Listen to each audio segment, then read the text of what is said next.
Hello students, a very warm welcome to all of you on our YouTube channel geometryschool.in। मैं डिम्पल राणा एक बार फिर आपके लिए लेके आई हूँ यूपी सैनिक की नेक्स्ट सीरीज। आपका एग्जाम कंडक्ट होने जा रहा है 24 दिसंबर, तो उसके लिए मैं यहाँ पर जीके सेक्शन में साइंस की सीरीज आपको करा रही हूँ विद मोस्ट इम्पोर्टेंट क्वेश्चंस। तो चलिए विदाउट एनी डिले स्टार्ट करते हैं पार्ट नंबर 9, जिसमें मैं वापस से आपको 25 इम्पोर्टेंट क्वेश्चंस दूंगी। और आपको करना क्या है, जल्दी से अपना पेन पेपर निकाल लीजिए, अपना सॉल्यूशन मार्क करते हुए चले और कमेंट सेक्शन में मुझे अपना स्कोर बताना ना भूलें। तो चलिए स्टूडेंट स्टार्ट करते हैं हमारा नेक्स्ट पार्ट। तो देखिए सबसे पहले आपकी स्क्रीन पर है क्वेश्चन, जिसमें आपको यहाँ पर देखने को मिलेगा साइंस का एक question, which is the most acidic part of the digestive system. हमारे डाइजेस्टिव सिस्टम का सबसे एसिडिक पार्ट कौन सा होता है? स्मॉल इंटेस्टाइन, लीवर, स्टमक या ईसोफेगस। तो अगर आपने मेरे प्रीवियस पार्ट्स को अच्छे से देखा है, उनमें मैंने आपको बताया था कि जो यहाँ पर प्रोटीन है उनका डाइजेशन होता है हमारे स्टमक में, क्योंकि जो स्टमक का मीडियम है वो कैसा है? एसिडिक है। एसिडिक मींस वहां पर प्रोटीन को ब्रेक डाउन करने के लिए एंजाइम होता है पेप्सिनोजन, जिसको एसिडिक मीडियम में जब HCl सिक्रीट होता है, उसी HCl की प्रेजेंस में ये पेप्सिनोजन पेप्सिन में कन्वर्ट हो जाता है, और यही पेप्सिन मदद करता है आपके प्रोटीन, जो भी आप पल्सेस, राजमा, चिकपीस खाते हैं, उनको पेप्टाइड्स में कन्वर्ट करने के लिए, और फर्दर फिर ये स्मॉल इंटेस्टाइन में जाके कन्वर्ट हो जाता है इनटू द अमाइनो एसिड्स, और यही आपकी as a body building food work करता है, जिससे कि बच्चों की बॉडी बनती है। तो यहाँ पर प्रोटीन्स हमारे बॉडी बिल्डिंग फूड होते हैं।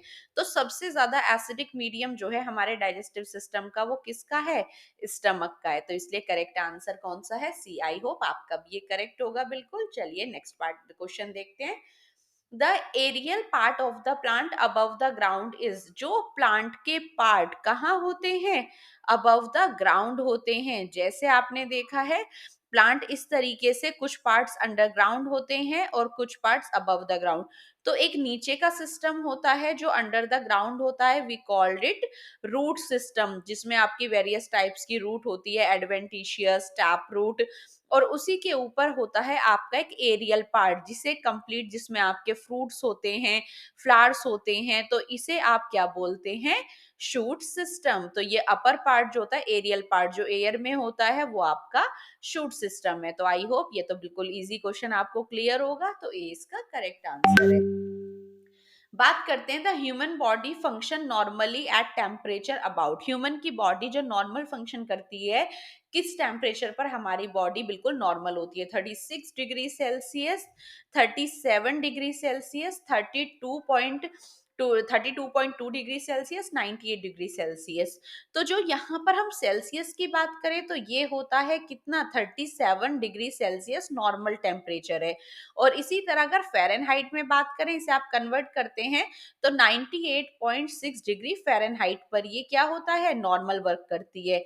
तो इसका बी ऑप्शन बिल्कुल करेक्ट है। चलिए आगे बढ़ते हैं। The undesirable changes in the environment is known as. जब हमारे एनवायरमेंट में किसी भी तरह के अनडिजायरेबल चेंजेस होते हैं, वो चेंजेस क्या कहलाते हैं? जब आप कह सकते हैं कि एनवायरमेंट में किसी भी तरह का चेंज हो रहा है जो कि हमारे लिए हार्मफुल है, तो आप इसे डिजीज कहेंगे, इम्यूनिटी कहेंगे, पॉपुलेशन कहेंगे, या पॉल्यूशन। तो बेसिकली एनवायरमेंट में जो हमारे बेसिक एबायोटिक कंपोनेंट्स हैं, जैसे कि लैंड है, आपको हमने इकोसिस्टम डिस्कस किया था, आपका यहाँ पर एयर हो गया, साथ ही यहाँ हम बात करें वाटर हो गया, तो these are our abiotic component. और इसी एनवायरनमेंट में अगर कोई चेंज होता है, वो भी अनडिजायरेबल, तो वो कंडीशन क्या जनरेट होती है? पॉल्यूशन की कंडीशन जनरेट होती है, प्रदूषण जिसे कहते हैं। तो D is the correct answer. Which of the following organ pump blood to all parts of the body. अगर आपने पुराने सीरीज को देखा होगा तो आपको बिल्कुल क्लियर होगा कि हमारा एक मस्कुलर ऑर्गन होता है, जो कि एक एडल्ट फिस्ट के साइज जितना होता है, कार्डियक मसल्स का ये बना होता है, जिसका काम है ब्लड की पंपिंग। तो बेसिकली ये कौन सा है जिसमें कार्डियक मसल्स पाई जाती हैं, जो कंटिन्यूअसली पंप करने की टेंडेंसी रखता है? और वो है आपका हार्ट, जिसका काम है ब्लड को पंप करना, जिससे कि सारे न्यूट्रिएंट जो भी आप फूड में इनटेक करते हैं, हार्मोन्स और ऑक्सीजन, ये सब क्या हो, पूरी बॉडी में ट्रांसपोर्ट हो सके। तो C, heart is the pumping organ of our body. तो सी इसका बिल्कुल करेक्ट आंसर है। Dash part of the brain control the thinking, memory, reasoning, will power. Brain का वो वाला पार्ट जो क्या करता है, हमारा कंट्रोलिंग सेंटर है बेसिकली। मेमोरी किसकी कितना काम करेगी, हमारी सोचने की क्षमता, रीजनिंग एप्टीट्यूड, कितना हमारे अंदर विल पावर है, किसी भी चीज को करने का डेडिकेशन है। तो ये हमारा सबसे ब्रेन का जो सबसे बड़ा पार्ट होता है वही संभालता है। और सबसे बड़ा पार्ट क्या है, जैसे आपको पता है कि हमारा ब्रेन डिवाइडेड होता है किसमें, फोर ब्रेन में, mid brain and hind brain. और इसी तरह हमारा फोर ब्रेन ब्रेन का सबसे बड़ा पार्ट है। और फोर ब्रेन में भी जो टू थर्ड पार्ट है पूरे ब्रेन का, वो है आपका सेरिब्रम। तो पूरा जो टू थर्ड पार्ट है हमारे ब्रेन का वो सेरिब्रम है, जो हमारी ये वाली सारी एक्टिविटी संभालता है। तो B is the correct answer. बच्चों, अगर आप तैयारी करना चाहते हैं ज्योमेट्री स्कूल के साथ आगे फ्यूचर में भी, तो आप हमारी ऑनलाइन क्लासेस भी ज्वाइन कर सकते हैं, हॉस्टल फैसिलिटी भी ज्वाइन कर सकते हैं। ऑनलाइन क्लासेस में आप इन कोर्सेज की किसी भी तरीके से तैयारी कर सकते हैं। वेबसाइट को विजिट करें, जो हमारी वेबसाइट है दैट इज www.geometryschool.in। इस पर विजिट करने पर आपको रजिस्ट्रेशन करना होगा। जैसे ही आप रजिस्टर करेंगे तो आपका अकाउंट जनरेट हो जाएगा और आप कोई भी कोर्स के लिए पूरा वीडियो कोर्स देख सकते हैं। अगर आप वीडियो कोर्स से सेटिस्फाई नहीं है और क्लासेस लेना चाहते हैं तो आपको एक पॉपअप नजर आएगा, उसमें आप अपनी डेमो क्लास बुक कर सकते हैं।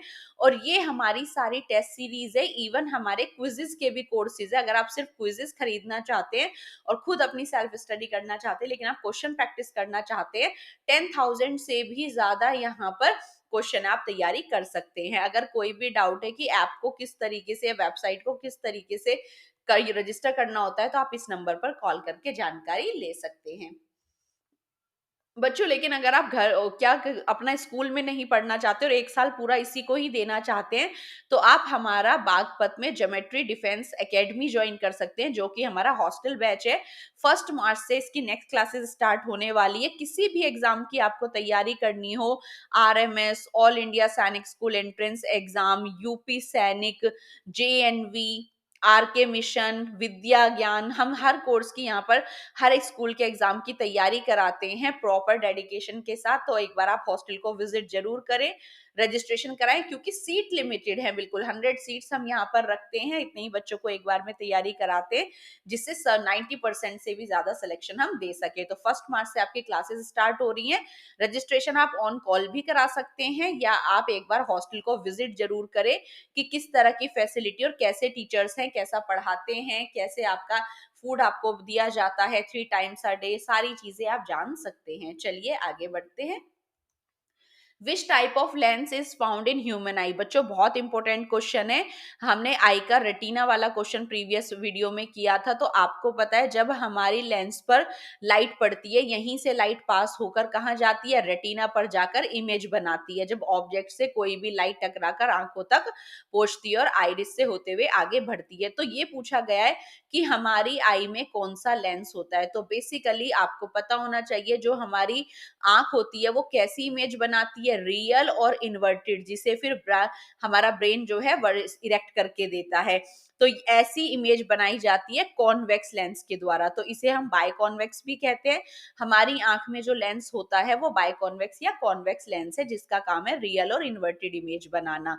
तो B is the correct answer.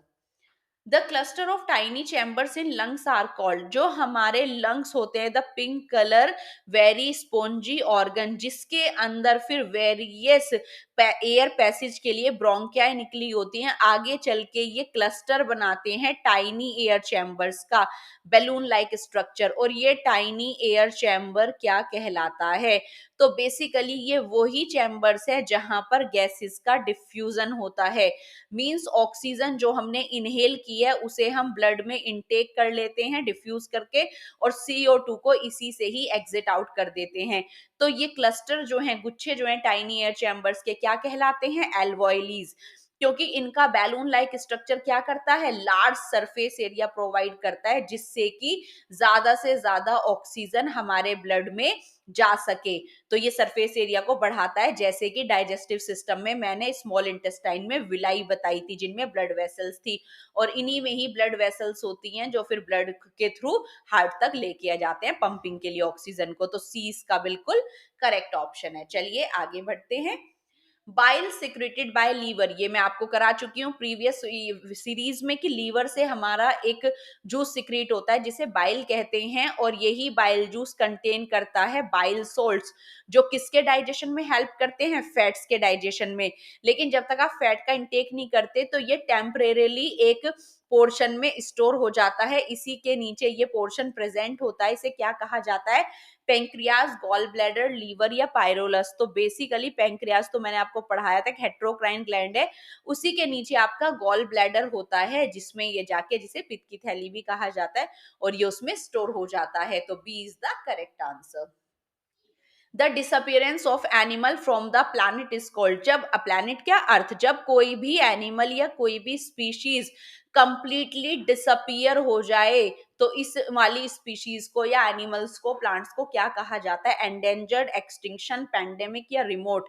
तो बेसिकली जो स्पीशीज पूरी तरह से लुप्त हो चुकी हैं उन्हें हम एक्सटिंक्ट स्पीशीज कहते हैं, और ये डिसअपियरेंस क्या कहलाता है, एक्सटिंक्शन कहलाता है। तो करेक्ट आंसर इसका क्या हो गया है, बी। एंडेंजर्ड मैंने आपको कराया था, जो प्लांट्स या जानवर खतरे में हैं, जिनकी स्पीशीज खत्म होने वाली है, वो हमारे एंडेंजर्ड स्पीशीज या थ्रेटेंड स्पीशीज होती है, जिनका सारा रिकॉर्ड किसमें रखा जाता है, रेड डेटा बुक में। ये सारी चीजें मैंने आपको प्रीवियस वीडियोस में करा दी, और इसको रेड डेटा बुक को कौन मेंटेन रखते हैं, international union for conservation of nature. तो यहाँ पर 20 का बिल्कुल करेक्ट आंसर है। जो पूरी तरह से डिसअपियर हो जाती हैं वो एक्सटिंक्ट स्पीशीज होती हैं, और जो खतरे में है वो थ्रेटेंड या एंडेंजर्ड होती हैं।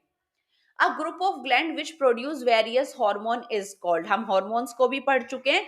Hormones are the chemical messenger, जो अपनी टारगेट साइट पर ऑर्गन्स को क्या करते हैं, एक्टिव करते हैं।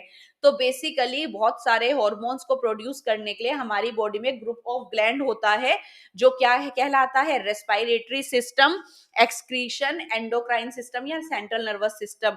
तो जो हमारी बॉडी में ग्लैंड्स का सिस्टम हार्मोन प्रोड्यूस करता है उन्हें एंडोक्राइन सिस्टम कहा जाता है, या वो पूरा क्या है, एंडोक्राइन ग्लैंड्स का ग्रुप है जो हार्मोन प्रोड्यूस करती हैं। मींस इन्हें आप डक्टलेस ग्लैंड भी कहते हैं, क्योंकि इनमें डक्ट्स नहीं होती और ये डायरेक्ट अपना सीक्रेशन कहाँ डालती हैं, ब्लड में डालती हैं।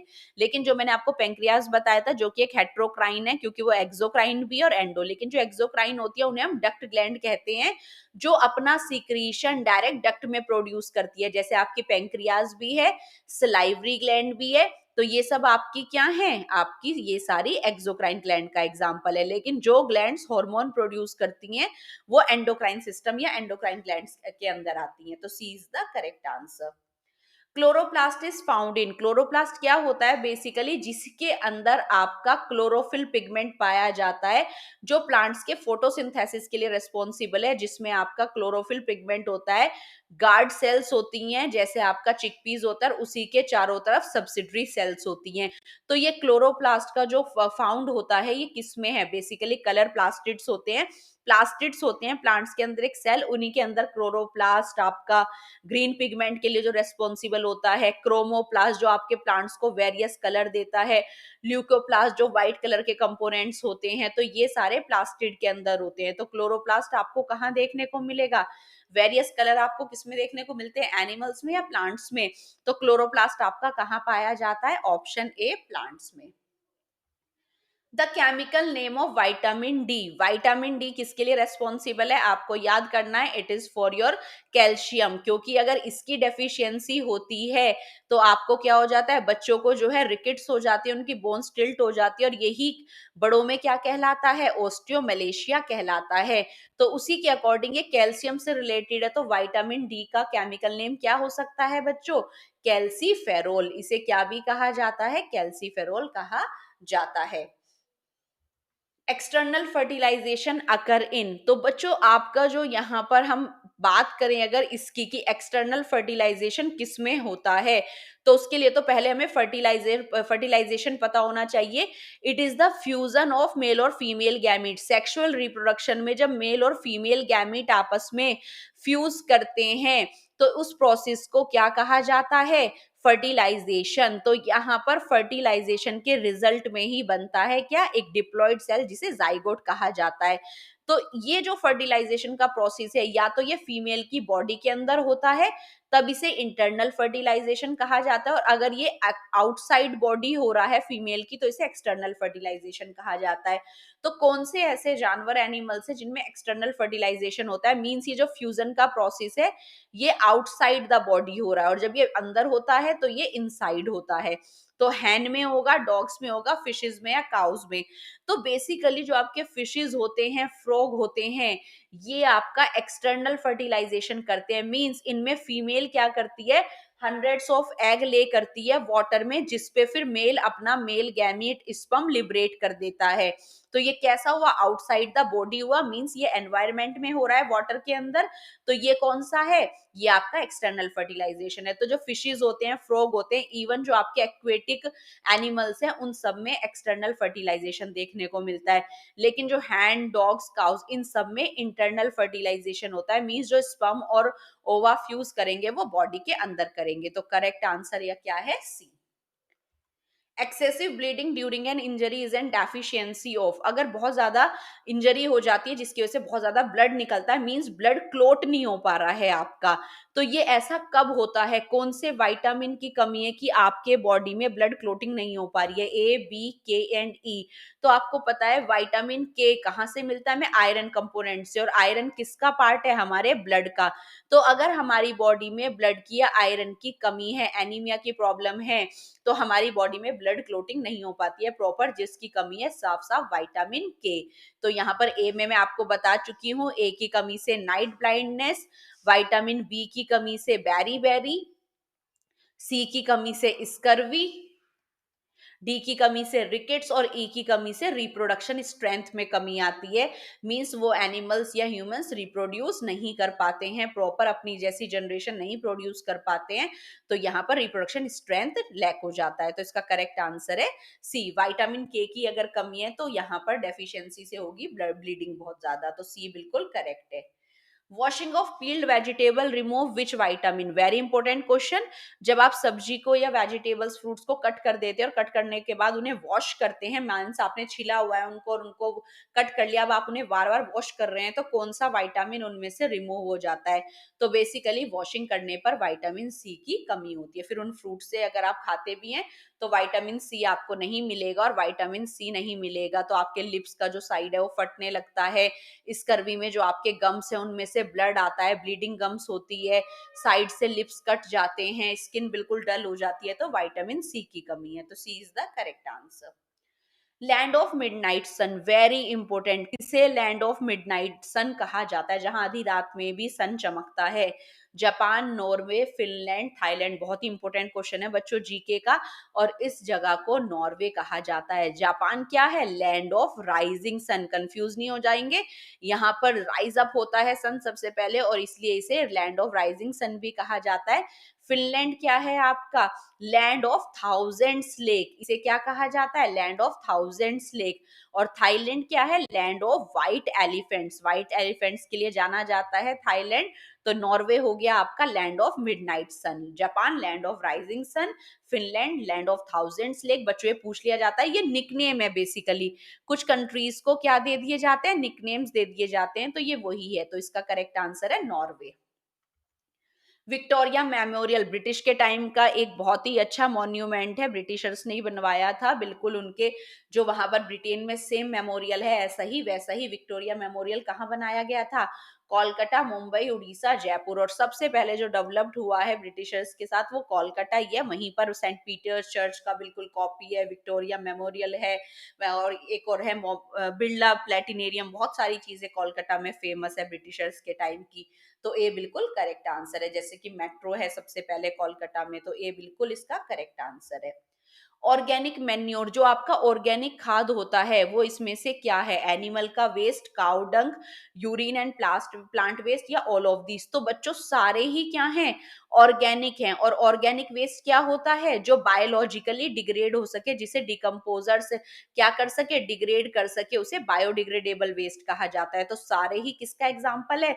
ऑर्गेनिक खाद के एग्जाम्पल है। इन सब से ही खेतों में ऑर्गेनिक खाद बनाया जाता है, क्योंकि ये सारा बायोडिग्रेडेबल वेस्ट है, जिसे बैक्टीरिया डायरेक्ट कन्वर्ट कर सकते हैं डिग्रेड करके ह्यूमस में, जो आपकी सॉइल की फर्टिलिटी को बढ़ाता है। तो इसीलिए ये आपकी क्या है? ऑर्गेनिक कंपोस्ट भी आप इसे कहते हैं। जो आपकी खाद होती है, जो आप किचन के वेस्ट से तैयार करते हैं, पॉलिथीन की बात हम नहीं कर रहे हैं, जो बायोडिग्रेडेबल वेस्ट है, जिसे बायोलॉजिकली डिग्रेड किया जा सकता है with the help of microbes. तो ये सारे ही एग्जाम्पल हैं किसके? ऑर्गेनिक मैन्योर के।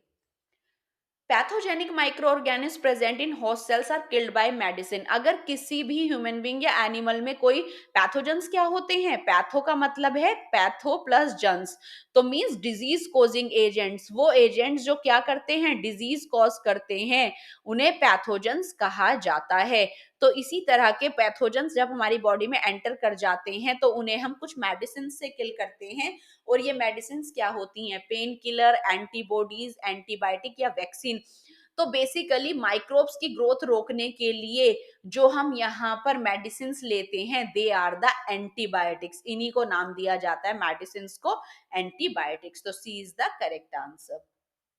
Species found exclusively in a particular area are called dash species. मैंने आपको एंडेंजर्ड बता दी हैं, जो खतरे में हैं। मैंने आपको एक्सटिंक्ट बता दी हैं, जो मींस पूरी तरह से डिसअपियर हो चुकी हैं।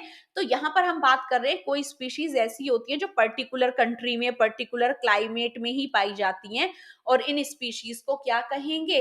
अब आप इसे एलिमिनेट भी कर सकते हो, आपको इसका मतलब भी पता है, आपको इसका मतलब भी पता है। माइग्रेटिंग, जो अपने अनफेवरेबल कंडीशन को छोड़ के उड़ जाती हैं, माइग्रेटरी बर्ड्स होती है, ये अपनी जगह को छोड़ के दूसरी जगह चले जाना, किसके लिए? फेवरेबल कंडीशन के लिए। जैसे बहुत सारी बर्ड्स होती हैं, जैसे आर्कटिक टर्न इसका बेस्ट एग्जांपल है। ये अपने रिप्रोडक्शन के टाइम पर फर्टिला अपना क्या करती है? फेवरेबल कंडीशन में ऊंचा उड़ जाती हैं और फिर वापस लौट के आ जाती है। तो ये भी नहीं है, क्योंकि माइग्रेटरी स्पीशीज होती हैं, वो ये है एंडेमिक, जो एक पर्टिकुलर एरिया में ही मिलते हैं।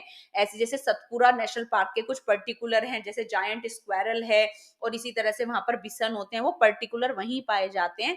तो इन स्पीशीज को एंडेमिक स्पीशीज कहा जाता है। तो B is the correct answer.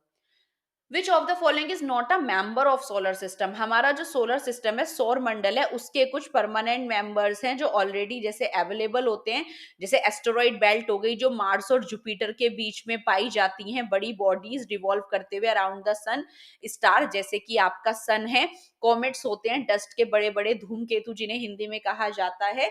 Constellation क्या है? कॉन्स्टिलेशन तो हमारा माना हुआ रिकॉग्नाइजेबल पैटर्न है स्टार्स का। तो स्टार्स तो ऑलरेडी अवेलेबल होते हैं, लेकिन हम उनका एक रिकॉग्नाइजेबल पैटर्न मान लेते हैं, जिन्हें हमने नाम दिया है constellation.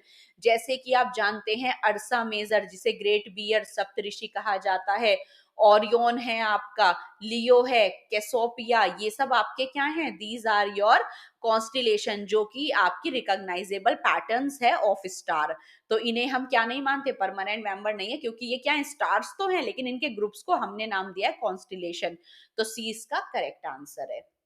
The process of zinc lamination coating on iron. Students, इस क्वेश्चन को वेरी वेरी इंपॉर्टेंट कर लीजिए, क्योंकि ये बहुत इंपॉर्टेंट है, हर एग्जाम में पूछा जाता है मेटल नॉन मेटल से।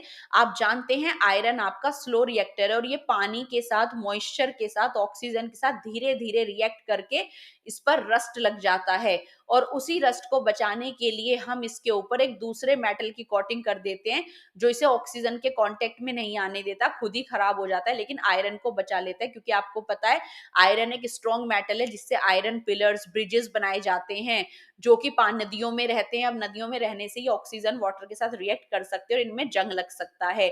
इसीलिए इनके ऊपर जिंक की कोटिंग कर दी जाती है, जिससे ये डायरेक्ट ऑक्सीजन वाटर के कांटेक्ट में ना आए। और ये कोटिंग का जो प्रोसेस है, ये कहलाता है गैल्वेनाइजेशन, जो कि एक बहुत ही इंपॉर्टेंट इलेक्ट्रोप्लेटिंग टेक्निक है आयरन को रस्टिंग से बचाने के लिए। तो B is the correct answer. The metal which is stored in kerosene, मैंने आपको फर्स्ट पार्ट में ही कराया था कि हमारे जो मेटल्स होते हैं वो विग्रसली रिएक्ट करते हैं with oxygen, with water, with acids. तो यहाँ पर एक हमारा मेटल है जो इजिली सॉफ्ट कट भी हो जाता है नाइफ से, वैसे मेटल्स हार्ड होते हैं लेकिन ये एक्सेप्शन भी है। इसे हम डिप करके रखते हैं केरोसिन में जिससे कि ऑक्सीजन के कांटेक्ट में ना आए और ये बर्न ना होने लगे, और इसका बेस्ट एग्जांपल है सोडियम। तो यहाँ पर आपका सोडियम एंड पोटेशियम, के सिंबल होता है पोटेशियम का, ये दोनों ही आपके हाईली रिएक्टिव मेटल है जिन्हें स्टोर किया जाता है केरोसिन में। तो C is the correct answer. Phosphorus आपका नॉन मेटल है, मैंने बताया था नॉन मेटल जनरली वाटर के साथ रिएक्ट नहीं करते हैं, इसलिए इसे वाटर में स्टोर करके रखा जाता है। तो ये आपको याद रखना है, इनमें से एक क्वेश्चन जरूर आएगा। The growing voice box in boys can be seen at producing part of the throat. आपने देखा है जब बॉयज पुबर्टी एज में जाते हैं तो उनकी साउंड थोड़ी हार्श होने लगती है और उनके नेक पे इस तरह का एक प्रोट्रूडिंग पार्ट आपको नजर आता है। और ये प्रोट्रूडिंग पार्ट बेसिकली क्या है, यहाँ पर इसे किस नाम से जाना जाता है, जो वॉइस बॉक्स है वो बाहर की तरफ अपीयर होने लगता है और इसी प्रोट्रूडिंग, इसी बाहर निकले हुए पार्ट को, बल्ज आउट पार्ट को एडम एप्पल्स के नाम से जाना जाता है। जब बच्चे एडोलसेंस की एज की तरफ बढ़ते हैं, रिप्रोडक्टिव मैच्योर होते हैं, तो वॉइस की आवाज थोड़ी हार्ड और हार्श हो जाती है due to the protruding of this voice box, और इसी वॉइस बॉक्स के प्रोट्रूडिंग आउट होने को एडम एप्पल कहा जाता है। C is the correct answer. So student, these today is your 25 question. I hope you like the video. Video अच्छा लगे तो लाइक करें, कमेंट करें और फ्रेंड्स के साथ शेयर करें। किसी भी तरह के डाउट के लिए हमारे वेबसाइट को विजिट करें। Thanks for watching. मिलती रहूंगी आपको हमेशा अपनी अपनी नई वीडियो के साथ। वीडियो अच्छा लगे तो कमेंट करके, लाइक करके चैनल को सब्सक्राइब कर लीजिए। See you soon with the next video. Bye bye.